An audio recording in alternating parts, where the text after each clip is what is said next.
let's go ahead and get started. I am happy to have you all here this evening. This is Monday, January 22nd, 2024, and this is the Johnson County Joint Entities Meeting. So before we get started into the business of the meeting, I think it's important for us to go around and introduce ourselves. I know there are some new faces around the table, some new folks that have been recently elected. So I think a round of introductions is in order. So I will start. My name is Megan Foster, and I am the mayor of the city of Coralville. My name is Megan Alter, and I am on the city council for Iowa City. Sean Harmson, City Council of Iowa City. Zahar Saleh, City Council of Iowa City. Charlie Eastham, Iowa City School Board. Laura Burgess, Iowa City City Council. Nick Herbold, University Heights City Council. John Green, Johnson County Board of Supervisors. Jane Finch, ICCSD Board. Tim Kemp, Mayor Hills. Louise Fromm, Mayor University Heights. Rod Sullivan, Johnson County Board of Supervisors. Julie Persons, Mayor of Swisher. Molly Abraham, Iowa City School Board. Lisa Green Douglas, Johnson County Board of Supervisors. Lisa Williams, Iowa City School Board. Josh Moe, Iowa City City Council. Rich Vogelzang, Coralville City Council. Lori Goodrich, Coralville City Council. Hi, Hood, Coralville City Council. And we also have some folks along the back that just joined us. Would you mind standing up and introducing yourself, please? Bufix Moraes, Johnson County Supervisors. Royce Peterson, Coralville City Council. Mike Henderson, Coralville City Council. Chris Hoffman, Mayor of North Liberty. Paul Park, North Liberty City Council. Excellent. And do I have anyone behind me that we have the county attorney with us? Rachel Zimmermann Smith, Johnson County Attorney. Oh, JP, I didn't see you there. Yes. Snuck in. Yes. And anyone along the back? New elected officials? Okay. Mayor, yes. Councilor Siddig just walked in. Oh, yes. You introduce yourself? Okay. Thank you. Excellent. All right. I think I got everyone in that, but so welcome. Welcome to all of you. All right. The first item on our agenda is public comments. So we have 10 minutes for any members of the public to speak to us about anything that might be on their mind that they would want to bring to this body. I will ask that individuals, if you are wanting to come and speak to us, to please keep your comments to 3 minutes. Okay, so is there anyone that would like to address us this evening? Okay, all right. Hi, I'm Nix. My pronouns are they, them. I'm speaking during public comment today because I learned about this meeting and I read the PowerPoint, and I'm just extremely concerned. I'm concerned with our county's lack of thought towards true and real intervention and prevention for gun violence. One heading says gun violence is a growing problem, yet the next slide shows a table of shots fired in Iowa City, and in 2022 it shows a decrease in the number of shots fired. I care about preventing gun violence, but this plan puts its focus on it in the wrong place. The presentation states that the program serves as a vital way to connect community resources to the people who need them the most by addressing the root causes of gun violence. Yet there is no mention of those root causes and how you plan to address them. You mentioned that gun-related deaths are disproportionately higher for Black Iowans, yet there is no mention of the fact that Black people experience higher rates of poverty through economic racism, are systemically oppressed, and are more likely to experience gun-related state violence at the hands of the police. You go on to say that gun violence is concentrated in hotspots and that groups are at the center of this violence as both victims and perpetrators. To me personally, these slides together read like you are accusing Black communities in Johnson County as being at the center of this gun violence. Now I would like to address state violence. This program is being led by the county attorney's office, which is concerning to me. Much like the police, the county attorney acts as the legal arm of state violence. In Johnson County, trans protesters are being disproportionately targeted for arrest by police and punished by the county attorney's office. After an over 100-person protest, only trans and non-binary protesters were surveilled, arrested, and then charged, even though the community begged the county attorney to drop the charges. In my own experience protesting, the Johnson County attorney decided to punish protesters by not allowing them to waive their initial appearance when charged with only misdemeanors. Meanwhile, we overheard officers on duty complaining that this was inconvenient and a waste of time. I was then subjected to state violence in the Johnson County Jail when I was put into solitary confinement just because I am trans, which wouldn't have occurred if the county attorney didn't intervene in order to punish protesters. Instead of labeling certain communities as hotspots and inserting agents of state violence into those communities, we should be addressing the real root causes of gun violence by meeting the community's basic needs and shining a light on these agents of state violence. Thank you. Thank you. All right. Is there anyone else that would like to speak to us? And I just want to note that I am keeping time on my watch here. Is there anyone else that would like to speak to us? Okay. All right. State your name. Hi, my name is Tamara Raker. I'm here today to learn more about the Johnson County Community Violence Intervention Program. I live here in Johnson County, and I've been here since 1988. I have raised 2 children here. I know that this new program is sort of just getting off the ground, and I hope and encourage that we can have more information come to the public about what this program is.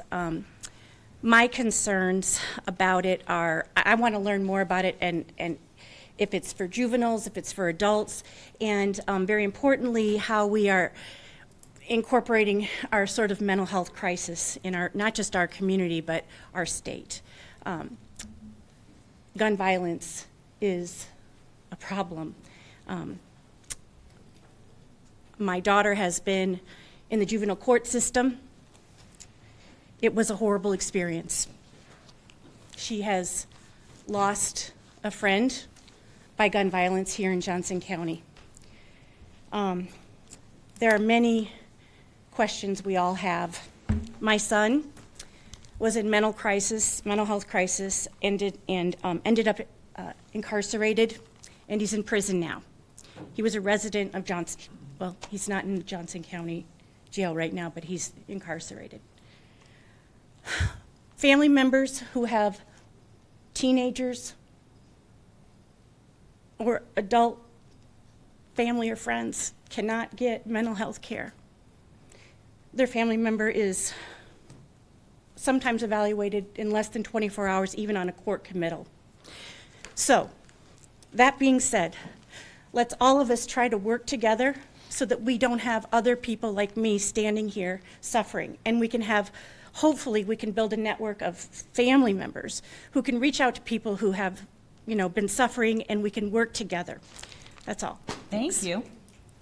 Okay, so we have time for one more speaker if anyone would like to speak to us or address us. Okay. Hi, my name's Kate. I didn't really prepare anything, but I just had a thought while I was sitting there. I also looked at these slides before now, and I'm also very troubled by the labeling of certain communities as hotspots. And I was reading a Daily Iowan article about this initiative where it talked about working very closely with law enforcement and then also community leaders like nonprofit executive directors, that kind of thing, to get this thing off the ground. And I'm just curious if any effort was done to talk to the people actually in these communities that are experiencing the higher rates of gun violence. And if not, I would really urge you to question why, because I don't think we can claim to help anyone without getting their input on how they would like to be helped. Thank you. Thank you. All right. Anyone else? That was a little shorter. Okay. All right, we will move on then. Item number 2, we will have the presentation on the Johnson County Community Violence Intervention Program. And we have our County Attorney, Rachel Zimmermann Smith, and Jess Lang, who is the Johnson County Community Violence Intervention Coordinator. So would you like to? How do we control that? Oh, you go over and you have a seat there at the laptop. Okay. Oh, I can do that. Feel free to throw me. Yeah.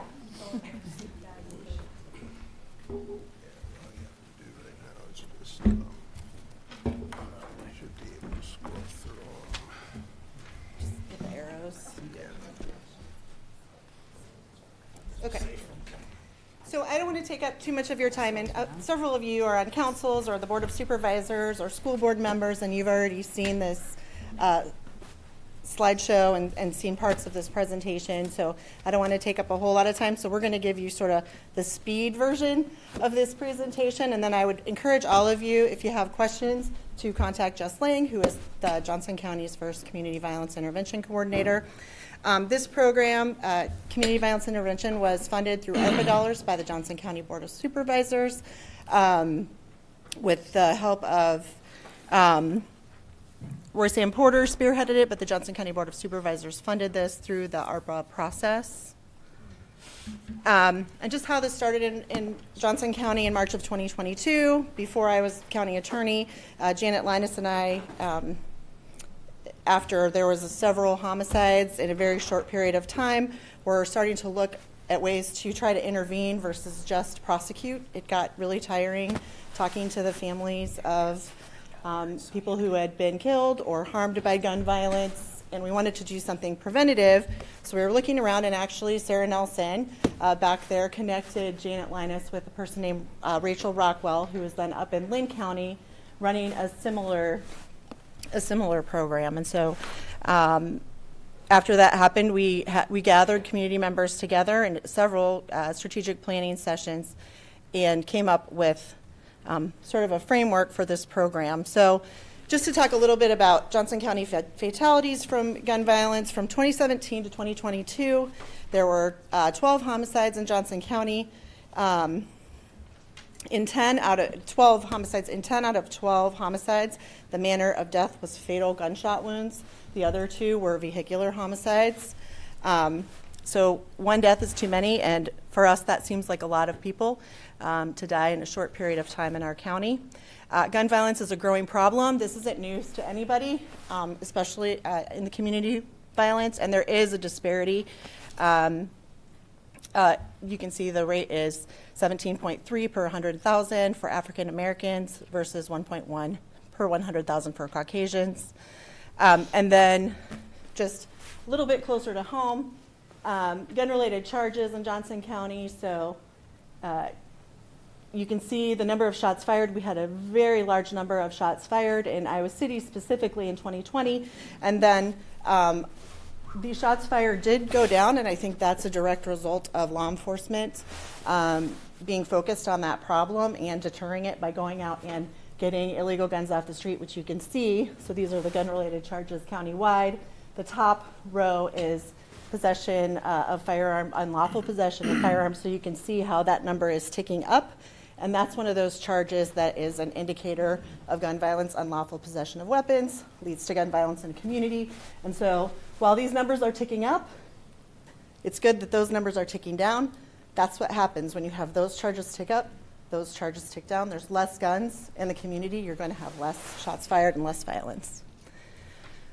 And so gun violence is, this community gun violence is highly concentrated. It is, perpetrators and victims are from the same group. They are very likely to be from the same group. And it involves a small number of people. And CVI, we call it JOCO CVI. It is a partnership between law enforcement, the community, and social services. And I'm going to let Jess sort of take over from here, but law enforcement can't solve this problem alone, and the community can't solve it alone. It takes a partnership between law enforcement, community members, and people in the community to do it together. And it is very directed at at community violence and gun violence in the community. So I'm going to let Jess talk about what she's been doing so far. She started June. Yes. I've been in this position shy of 8 months, and I've had a lot of interaction with the community. Like Rachel mentioned, it's a three-pronged approach. We have law enforcement, community members, and what I call credible messengers. We all have a part in this, and there are different work groups that have been established. We have executive stakeholders who have some law enforcement, there's school districts, there's nonprofit leaders. There's a variety of people on that stakeholders group. And then we have a law enforcement group put in place. They're meeting regularly, and I have the community group about 75% solidified. Just trying to make sure that it is well-rounded as far as the people who are going to help us with the work. Like she said, law enforcement history has proven they cannot take care of this problem by themselves, and it also has been proven that the community cannot do this by themselves. It's vital that they work together. This program is launched nationally, and in every community that it is launched, it has great success rates. For example, Chicago, we all know that it has a very dangerous violence problem. They implemented it 2 years ago, and they have a 25% reduction in gun violence. So that's 25%. Usually to us is not large, but it is for an area such as that. Who's involved in the work of CVI? Again, it's law enforcement, community members, and credible messengers and community partners. This can be anyone from teachers, coaches, pastors, anyone who has the ability to be a community moral message, to be able to help us deliver the message that the community does not want gun violence. We want to keep people safe, alive, and out of prison. That's the main goal of this program. The direct communication, we have several ways of being involved with those who are identified as high risk. We have call-ins where we have members of groups come in that are identified in instances. We have a conversation with them to tell them, we care about you, we don't want to see you go down this path, and we have a genuine, deliberate conversation. The same thing goes for custom notifications, but we go to their homes, or we meet them we meet them where they're at. And the same thing, we deliver the message. Law enforcement really enjoys being a part of this because they're not responding to crisis, they're not responding to 911, they're not there to arrest anyone. They're there to say, we want to help you, and we're with these people, and we all want to try to figure out how to get you on the path of success. The last one, I hope we never have to do, but the CVI, the people involved in the work, we will show up to the emergency rooms to help de-escalate the situation. If we have to remove family members from the community as far as taking them to a hotel or to a family member outside of the community while emotions are running high, while conflict is still very strong, we do that. And we also try to help eliminate individuals from having conflict on the hospital grounds. I mean, there's research that shows, they try to storm the operating rooms or the emergency rooms, and we have plans in place for if something like that were to happen. But like I said, I hope we never have to utilize that. There's a longer list than this of what I've done in the last 8 months. I have a longer list of things that I still have to do. But yeah, I was hired in June. We're doing book studies, and for anyone interested, this is open to anyone, everyone. I do a virtual book study, and I'm setting up the next dates, but it's a Thomas App book. If you can't do a book study, but you're interested in more about this program, I would encourage you to read this book because it is a very simplistic way of understanding a very complex problem. It really helps things make sense as to why we're doing it and why it's being implemented nationally. We have been doing lots of presentations. We have work groups in place. I've conducted 7 custom notifications in the 8 months I've been here. That is going to individuals' homes and having conversations, and I am still working on a lot of them, but this program has education, employment, job skills, mental health, substance abuse, transportation, housing, like you name it. We have components for it, and the thing is that this program is very, very individualized to the person or the family that we're working with. No one is going to be the same. I've been able to get some kids to go back to school who had dropped out, had no intentions of going back. We've gotten some families connected with food pantries. They had no idea we're even here in the community. There's just no guideline as far as what we can do to help these individuals. Like I said, I have a deliberate, intentional conversation with them saying, if you weren't going down this path, what are your dreams? What are your goals? What do you want to do with your life, and how can we help you with that? So essentially, I left some business cards with Megan. If you would like to learn more about this program on a more intimate level, shoot me an email, call me on my cell. I'm happy to meet with anyone and everyone to give you more information. There is a lot of information to share about this program. You want to talk about what's next? I think you missed a few things that you did, but one of the things that Jess has been working on is we did have some shots fired incidents earlier this year. So Jess went around in the neighborhoods, put up door hangers. They're not, It's not Crime Stoppers. It's not Crime Stoppers, it's how can we help you? And that's the message. So what's happening is folks are being identified. One of the folks that Jess has worked with was just getting off probation after a long period of probation. He was on probation for gun crimes. His probation officer was concerned that after he was off supervision, because he was starting to hang around with some people that were participating in gun violence, that he was going to start doing that again and end up back in prison. So Jess has met with him and is meeting with him. So those are the kind of folks that we're reaching out to, whether they're just getting off street probation, whether they've become known to law enforcement because they've been out in the community or have been seen with guns. Those are the folks we're reaching out to, and we're saying, we love you, we want you here, we want you to be safe and in our community, and how can we help you be safe and in our community? And if you're not going to be safe, there is a message that if you're not going to be safe, the community is not going to tolerate gun violence. And that's the law enforcement portion of this. So there is that. People can be a little uncomfortable with that, but that's part of what keeps people alive. So I think we have to have conversations about that. So what's next? Hopefully Jess will stay. We're focused on sustaining funding because, as everybody in this room is probably aware, ARPA is going away. And so we're trying to focus on sustaining funding and having a structure for that. We'd like to hire an outreach worker who has lived experience, somebody who may have been in the criminal justice system or has actual experience with gun violence or violence, community violence. And solidify a credible messenger and community partner work group. Credible messengers are those folks that maybe have a family member who've died. They're on probation. Their son is on probation. Those kinds of folks. I think you have several people already. And if you know people like that in the community, please give their names to Jess. Sometimes they're not people that you would actually think of, but please forward their names to Jess and she'll reach out to them and get them engaged. I think going to folks and actually coming with a message that we want to help you is way better than, hi, we want to arrest you. So we want to be doing this. As a prosecutor, I want to prevent crime. So we're going to conduct additional trainings with law enforcement and community members. And then there's our contact information. I assume you all know how to get a hold of me, and Jess has cards. So thank you. Okay.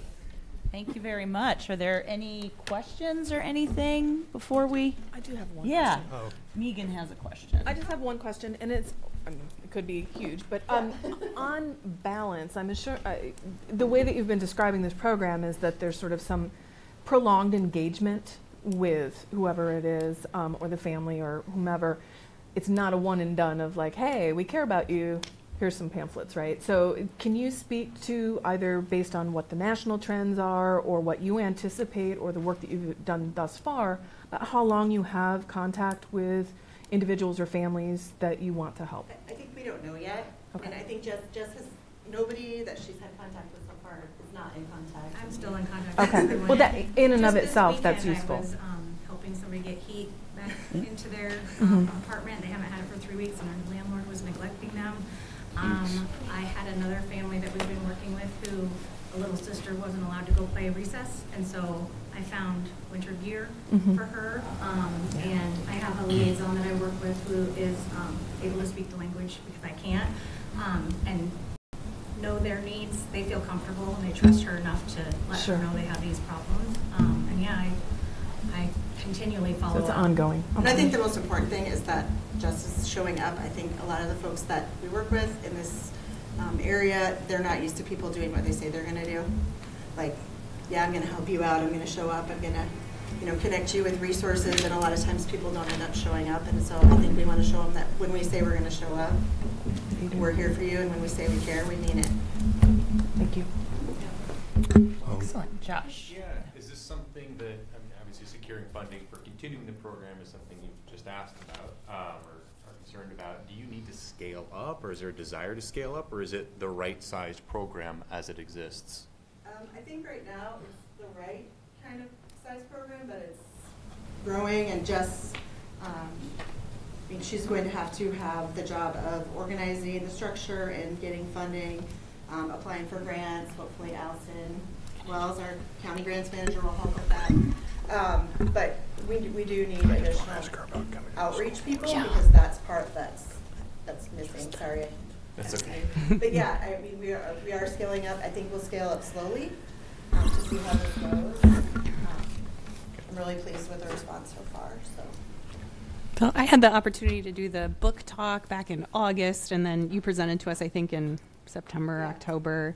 And so my questions both times, and I'm excited because we're now like 4 months later, is about data and how we matched this model, which again, from having done the book discussion, I don't think this model that is being implemented is right along with what Thomas Abt is doing, right? And his point was people don't really implement the whole program as he presents it. So how did we decide that what we are doing and having this housed in your office and, you know, being so heavily involved with law enforcement was the right way for our community? I think part of that is that our community is very resistant to partnerships with law enforcement. And I think that's, you know, that has its benefits and drawbacks. But the data show clearly that the solutions to gun violence cannot be without law enforcement. They have to be out there deterring people. So this is the model we chose because I think it was clear that there wasn't a place for law enforcement at the table for solutions to this kind of violence because of certain attitudes towards law enforcement. Just can I ask you how, you said there is a data showing that the solution have to be with local enforcement. What data are you relaying to? Because I think, I know about many models has been like very successful without the local enforcement. The fact that just like this is coming from the Attorney Office of Johnson County make the people scared. But it can be done by the county or funded by the county, but something by itself is not. That's what I think, but can you tell me just about the data that you... I mean, I disagree with you, but we can have that conversation at a different time. The data in Thomas Abt's book is pretty clear. I think something that he says, which I'm probably going to mess up the analogy, but he says if poverty and social problems are a big knot with all kinds of, you know, the strings are different problems, education, food insecurity, all of those things is a big knot.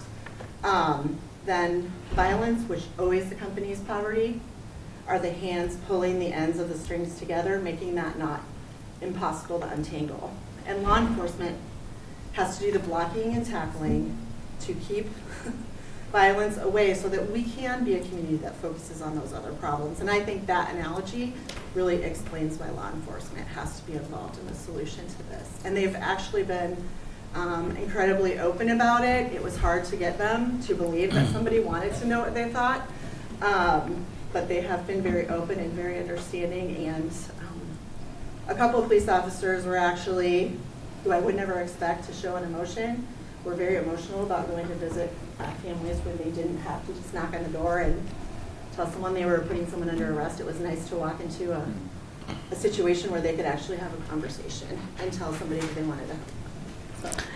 And also here in this paper, like for example, it say Johnson County Community Violence Interventions is made up of community members who care about you.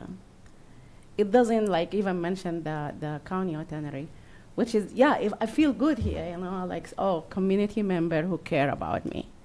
But it doesn't say like, this is under the county attorney. But is this intentional, you mean?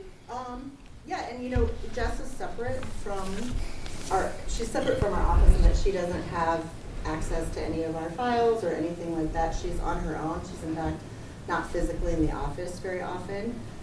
I mean, I don't know that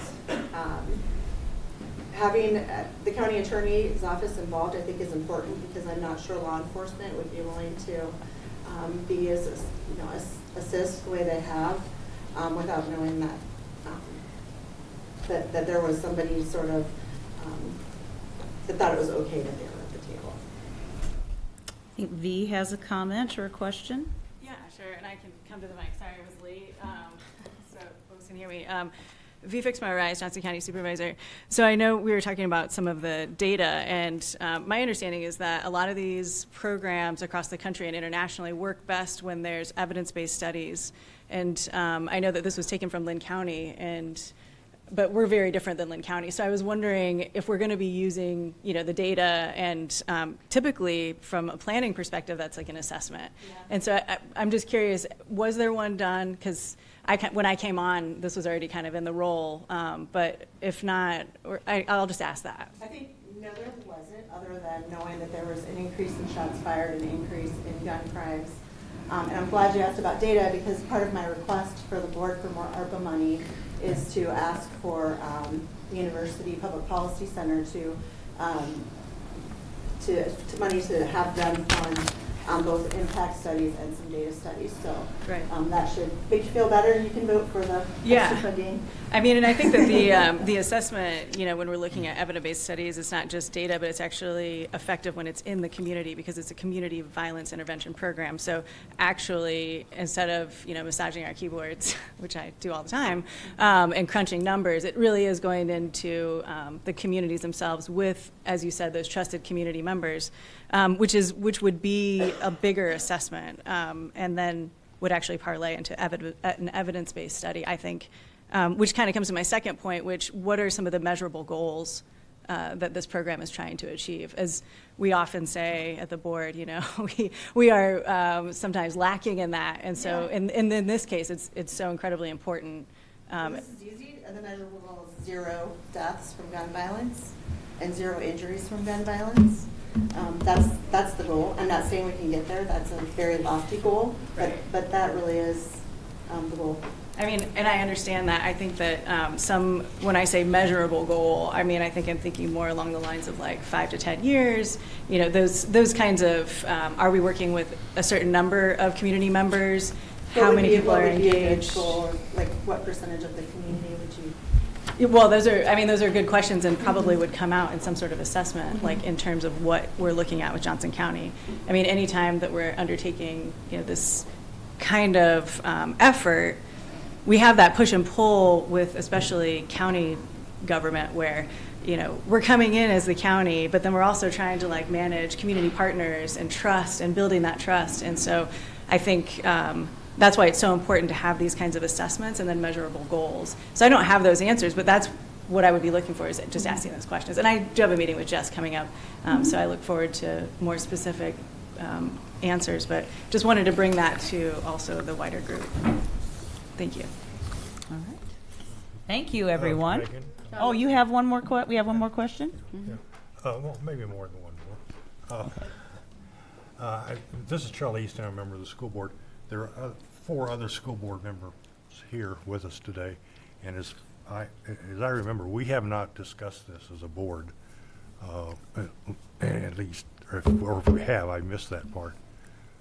No, I think that's right, Charlie, because I saw that they went to Clear Creek. Right, and so and so that's my initial question: is would the group leading this mind coming to the school board? And oh no, we'd love that. Actually, Laura Gray has been, although it may not have been discussed at the board level, Laura Gray has been very involved from the beginning. She was there in the summer of 2022, and she's been there. And then Chase Ramey has also been around, and Superintendent Degner also is aware of it. So we'd love to come talk to the board. Okay, well, if other board members agree, I think that would be a good thing to have happen, since I'm sure that there are school students who are involved in different ways with gun violence incidents too. And this has been a very helpful discussion, I think, in my view anyway, for me as a board member, to have a discussion with you as a school board member. Okay. Last call for any other questions or comments. Last call. Okay. All right. On to item number 3, discussion on Trip Connect, a Northern Johnson County demand response transportation pilot. And we have some folks from Johnson County to share that with information with us. Would like to introduce yourselves? Sure. Hi, I'm Kelly Schneider. I'm the mobility coordinator for Johnson County. And I'm Allison Wells. I'm the grants manager for Johnson County. Yeah, so we're here today to talk to you about Trip Connect. So Trip Connect is the name that we're calling our transportation pilot. This project I have started in 2021, so it's been several years that we've been looking at how we can increase transportation services for employment needs. As the mobility coordinator, I often get called and meet with members in the community that have transportation barriers. One of the more prominent barriers that I collect is barriers to employment. Employment, consistency, finding rides. There's parts of town that don't have transportation. There's times of the day, days of the week. So we felt like addressing employment transportation was going to be a good place to start, working with the National Center for Mobility Management. So we were lucky to have them come in and work with us on this issue.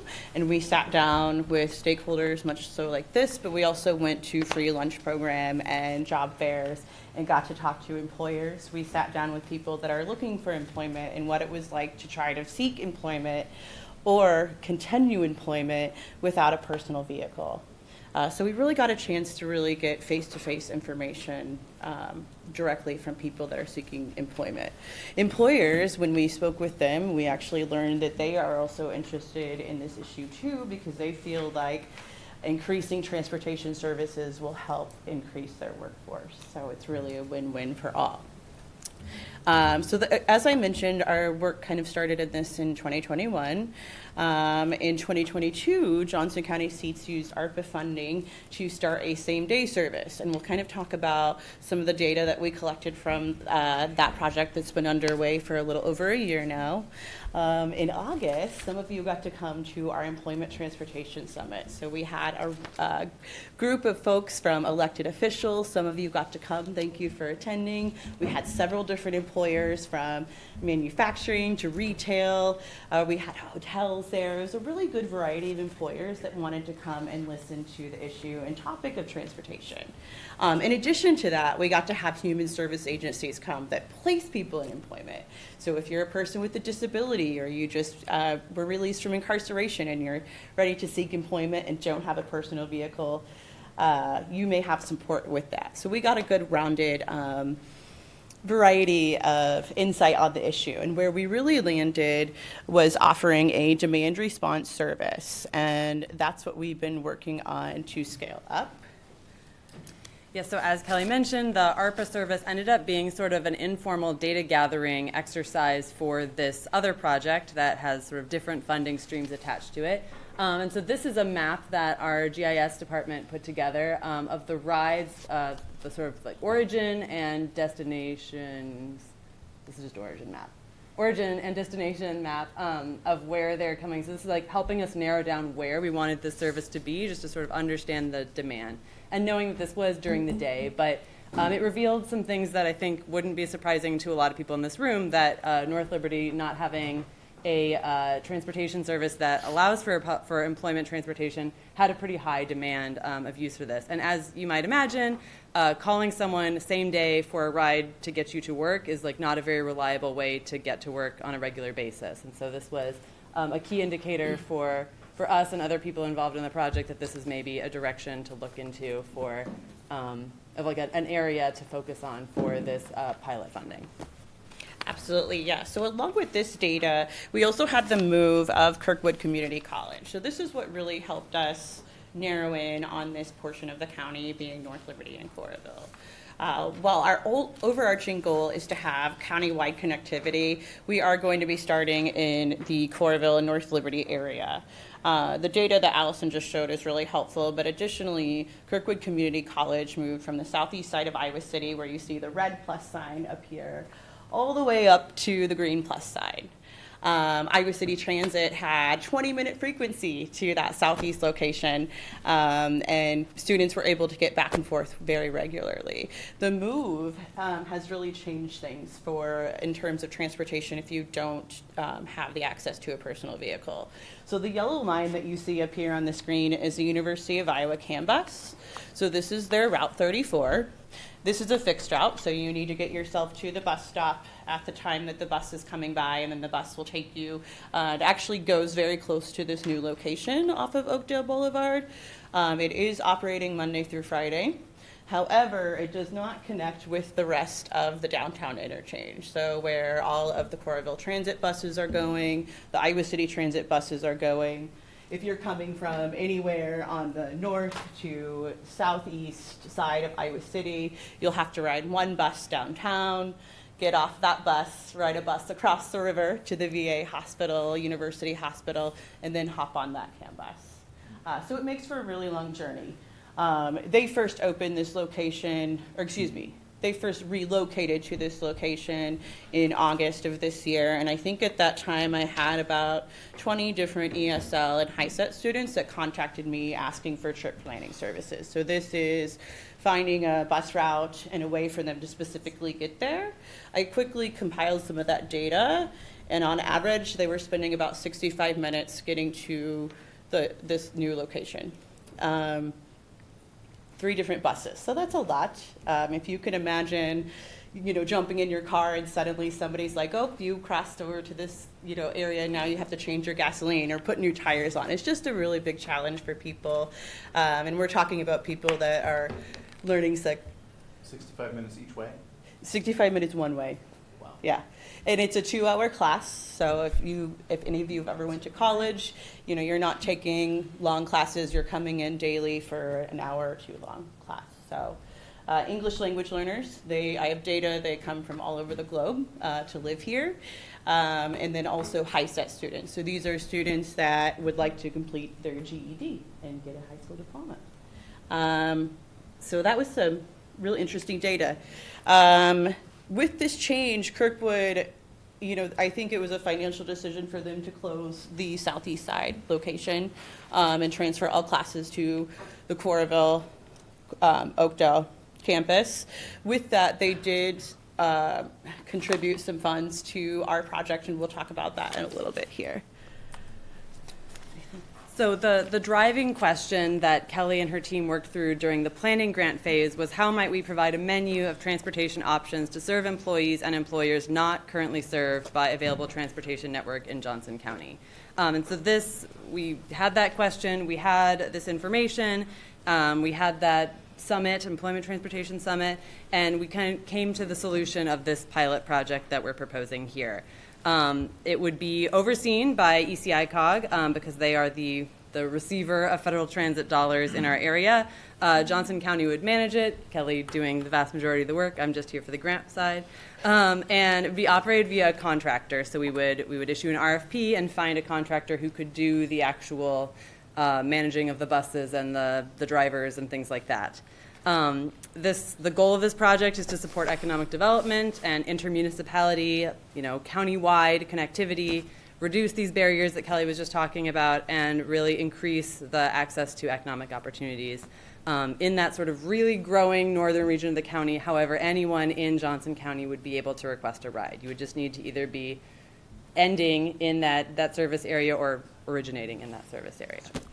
And the goal would be, and this came out of a lot of the work that Kelly has done, is sort of meeting that time of day in which the rest of the service, the rest of the transportation service isn't running. So the very, very end of the time that they're running and into the third shift, which is sort of been a real blank zone for transportation in the county generally. Absolutely, yeah. There's just a lot of unknowns on the overnight demand for transportation. So this project will really kind of open that window and see how many times people are wanting to travel at that time of the day, and specifically this particular area.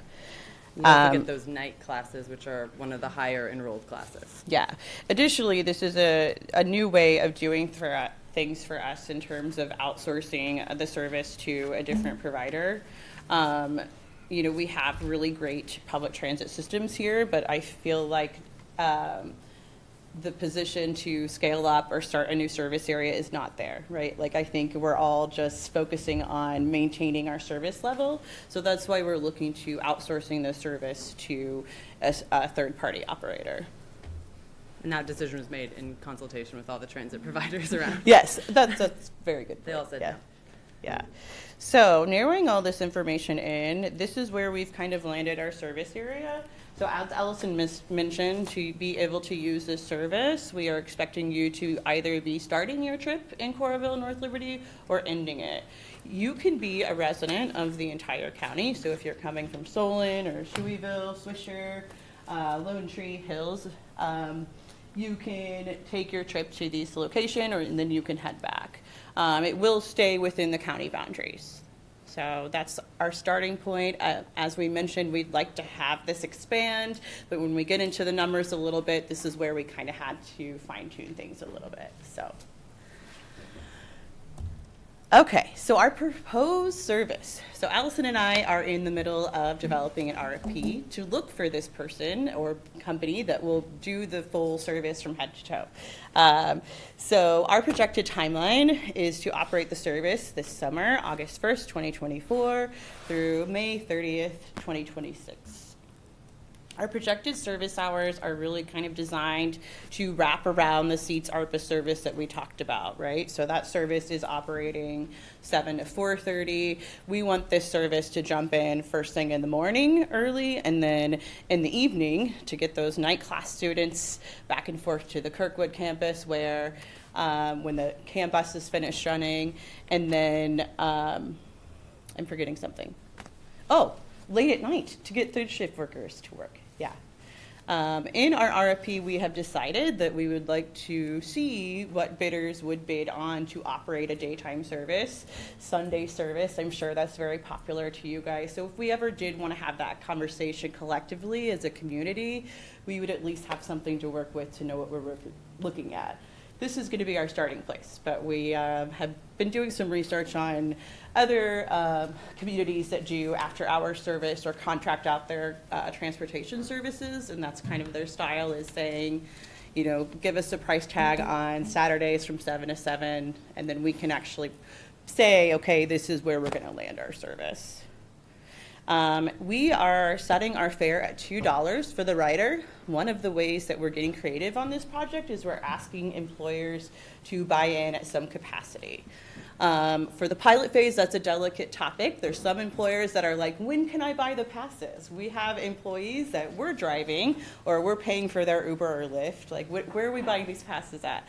And then there's others that are a little bit more like, let's actually see the employee walk in through the door and then we'll have those conversations. So each employer comes in a different shape or size, right? We may have a fast food service that just needs one person there per night to close out that 11 p.m. shift, or we have major employers that operate 3 shifts a day. So our expectation is if this becomes successful, employers would buy in per employee arriving or departing their work site. So if that fast food's got one person, they would pay just per that person. The other business has 10, they would pay for 10 different people. So it's a way to keep the service sustainable and long-term not completely depend on public transit or local funds to keep this service alive. So we have a lot of great help from Greater Iowa City. They have wonderful relationships with employers in the area, so we're able to have those conversations with them and say, these are the times of the day and days of the week we're thinking about offering services. Does this match your needs? Come to find out, businesses that are doing manufacturing and may operate 3 shifts a day, nobody wants to work the overnight. So that's kind of why they end up with open shifts for those overnight positions. In addition to Greater Iowa City Inc., we have Iowa Workforce Development. So they have business consultants that also work directly with employers in the area.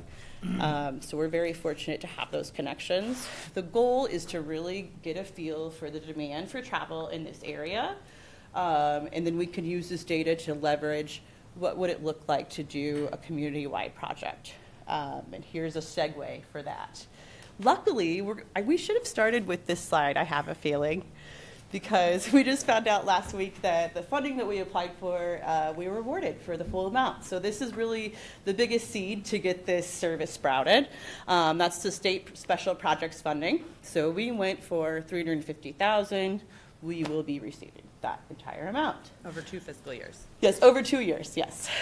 So for year 1, We have that 175,000 with the special projects. We, from the very beginning, when I started this journey in 2021, there is the National Center for Mobility Management.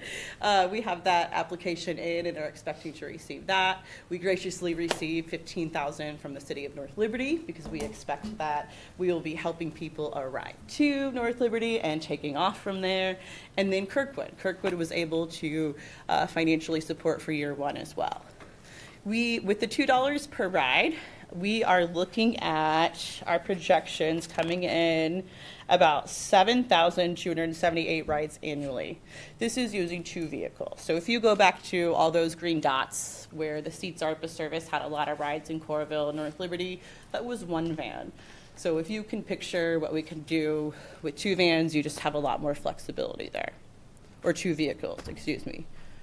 So with the passenger revenue, we're at 14,556, and then we're still actively looking for 60,469.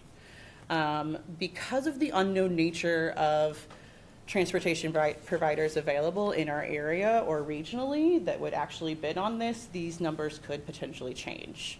When we were applying for these funds, we used an average of what it costs to operate Johnson County seats, and then the nonprofit agency in Cedar Rapids, Horizon. So they're also doing demand response. So we took an average of those 2 expenses and hope that our budget is close. We are hoping to release the RFP this spring. We are looking for bidders, companies that can operate a service like this.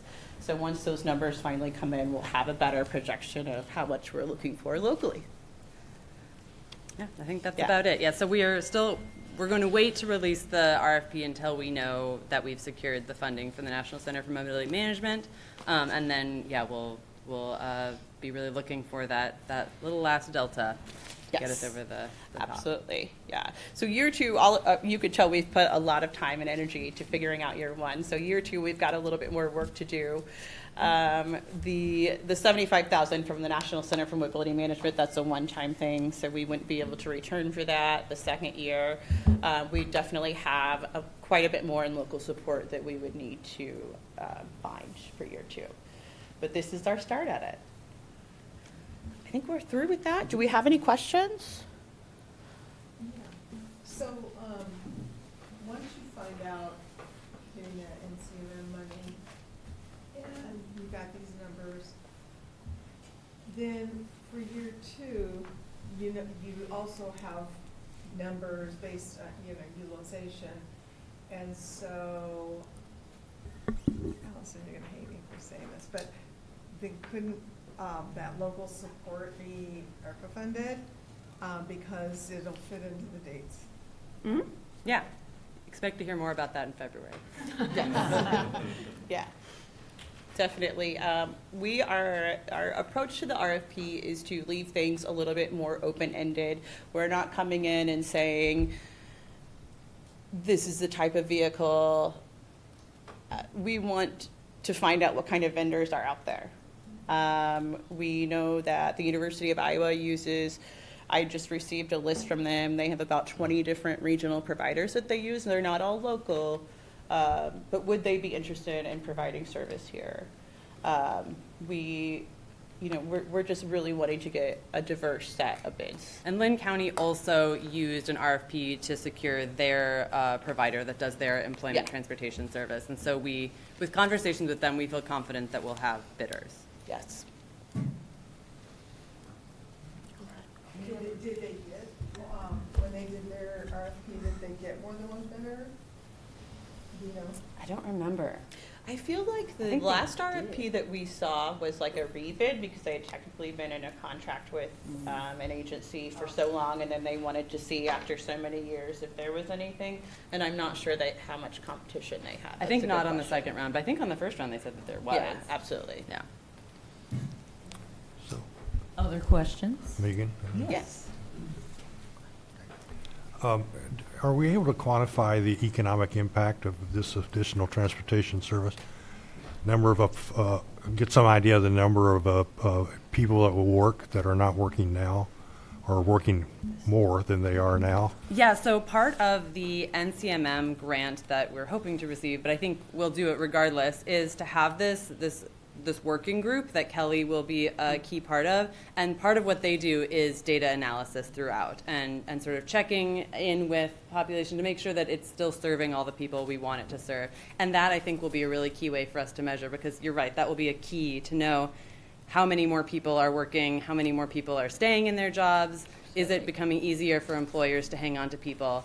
Yeah, that's going to be a key metric for sure. That is a really good point. We have a couple of different employers that will be on the advisory board and monitor that ridership, and they'll be able to say, hey, this employee is stuck around, or we hired a new employee and they've been able to use that service. So. And Charlie, one thing I'd point out that we discovered in the ARPA pilot that informed this was that for a lot of folks who used that program, they would eventually phase out because their circumstances became such that they were able to purchase their own car or find something else.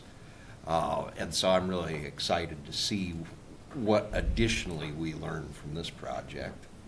Okay, thank That's you. a great point, yeah.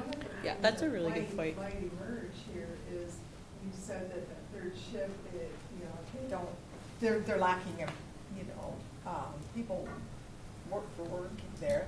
That didn't sound very good. Anyway, if their job applicants increase for that because people now know, oh, I can get there. Yeah, it could be a possibility when it wasn't before. I mean, they might Yeah. not even be That is applying true. because they can't get there. Mm-hmm. Especially with North Liberty. Some of the North Liberty employers that we spoke to, they can only hire people that have that access to a vehicle or somebody that will drive them.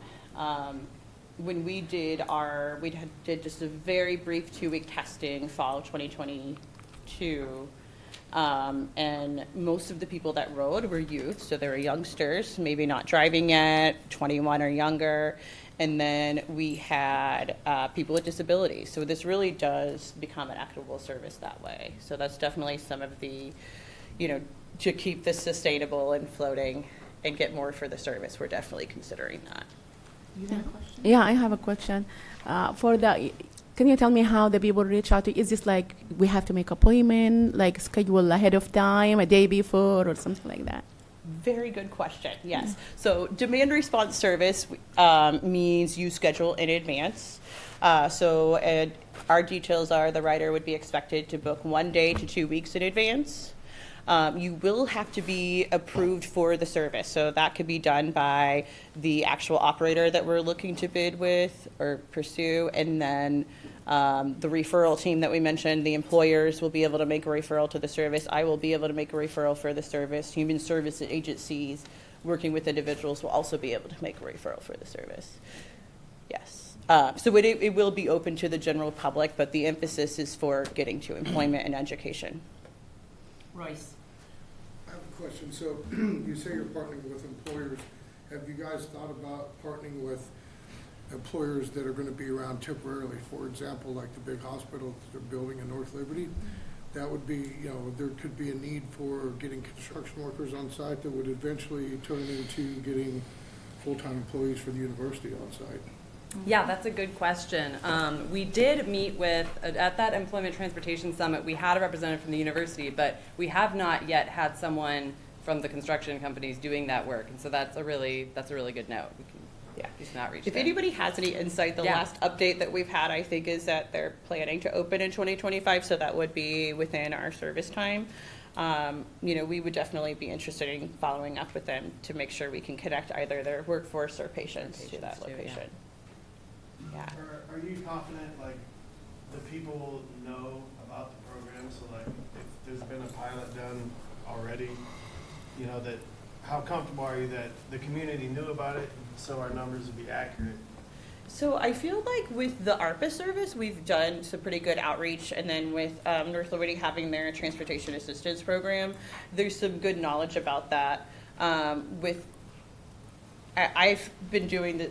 I'm not sure who you are, but I've been doing this work for about 7 years now. So a big emphasis of my role is to get out there and get the word out. So I feel like if somebody doesn't know something, they know to direct a client to me if they have a question. But yes, a big component of this will be continuing to do that outreach. Yeah, so I feel like as soon as we have an RFP out, we'll have an opportunity to talk about this a little bit more. Yeah, we won't be able to launch the service until August, and so right now we're trying not to advertise it too much so that you don't get too many people asking for a service that doesn't exist yet. Any other questions? Okay. Okay. Thank you so much. Thank you. Thanks. Appreciate it. Sarah, your turn.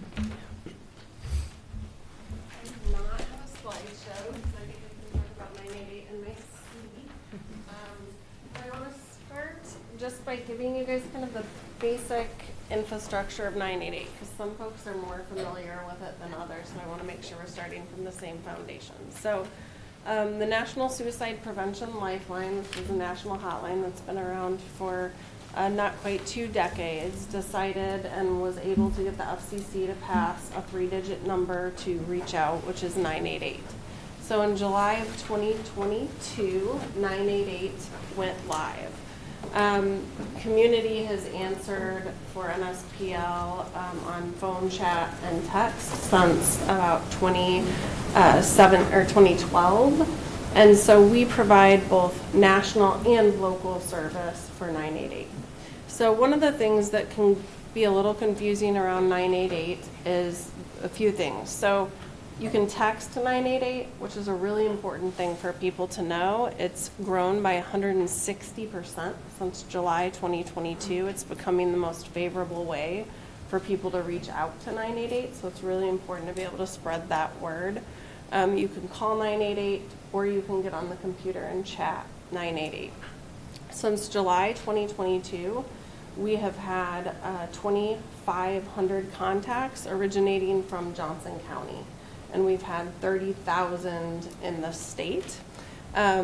Community Crisis Services answers 90% of all chat and texts that originate from Iowans. So if someone in Johnson County is texting or chatting 988, they're likely reaching a community crisis counselor.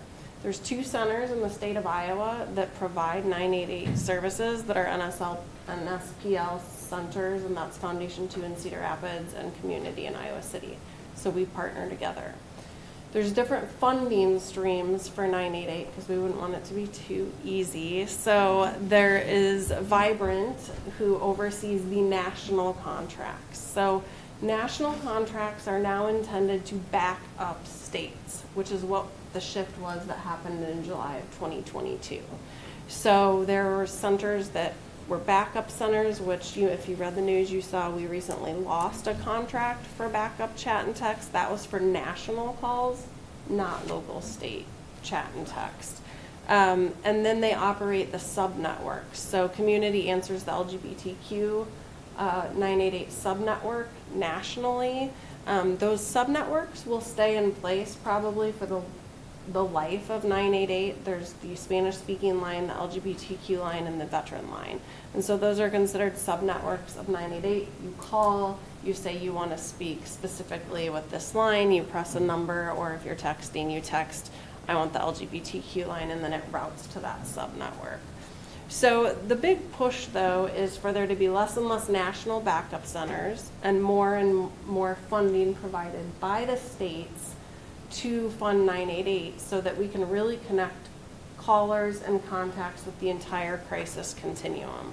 So if you're reaching an Iowa counselor in an Iowa 988 center instead of someone in Arizona or California or New Jersey, we're going to be able to tell you about your local mobile crisis response team, where your crisis stabilization beds are, what's going on with inpatient psych, your mental health access centers. And so the goal and the reason to push that more localized is so that we're not just providing that crisis counseling over the phone, chat, or text, but we can also connect you with these other services. There's been an 18% increase in phones and 160% increase in chat and text since July of 2022. So that tells you kind of where people are going with how they're accessing crisis counseling. I think it's really, people often, 911 and 988 are not interchangeable. So like people think 911 you're going to call and somebody's going to go, right? And so the important thing about 988 is 97% of the calls, chats, and texts to 988 are de-escalated, stabilized, and their needs are met on that contact without needing a higher level of intervention. So obviously that saves money, it keeps the person safe in their community, and then counselors provide follow-up. So depending on the risk level of their safety, suicide assessment, risk assessment is provided, follow-up calls are made. Something that I always like to share with people because they don't always realize this, the highest risk for death by suicide is post-hospitalization and also post-leaving a substance use treatment facility and anything inpatient. So commonly we think, let's get people in the hospital where they're safe, right? But then they're discharged and maybe they don't feel any better and they feel more hopeless. And so when you work in the field of suicide intervention and prevention, you realize the best answer is not always, and generally isn't, getting them inpatient. That's for the smallest percentage. And so after those 97% that crisis counselors can work with, then you see that next level of intervention might be a mobile crisis response team. Then after that, on the continuum, you would see something like a crisis stabilization bed at GuideLink. And then after that, you might see something like the emergency department or law enforcement intervention. So that is how it is framed right now. We have we have a pilot in the state of Iowa to divert callers from 911 to 988 in an attempt, there's nationally and through SAMHSA, a big effort to see how can we reduce the burden on 911 and get people to the appropriate service that they need. And so if it's a mental health related call and 988 is more important and they call 911, how can we get them to 988? So there's 3 pilot counties. Johnson is one of them. It's Johnson County, Muscatine, and Black Hawk County are piloting it.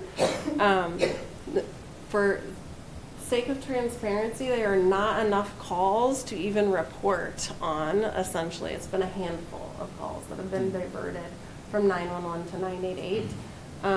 I can give you my professional opinion that is the state of Iowa was not wanting to invest in having staff in the 911 call centers to kind of help train and support and make sure everybody's comfortable with when this should go from 911 to 988, because that's a huge systems change, and it's a scary systems change for a 911 dispatcher to decide, oh, I can just hand this person off to 988, that's the most appropriate level of response, knowing that there might not be an in-person response. And so I think until we shift kind of what that looks like and the level of interaction between crisis counselors and 911 dispatchers, that's not going to see as much traction, which is why we're seeing the low numbers, because it makes total sense to me. If I was a 911 dispatcher, I would be very nervous without having a lot of interaction about when is it appropriate. So my proposal to the state was you have somebody on the floor during your highest volume hours where they're all working together until you kind of get that flow and can really track those outcomes and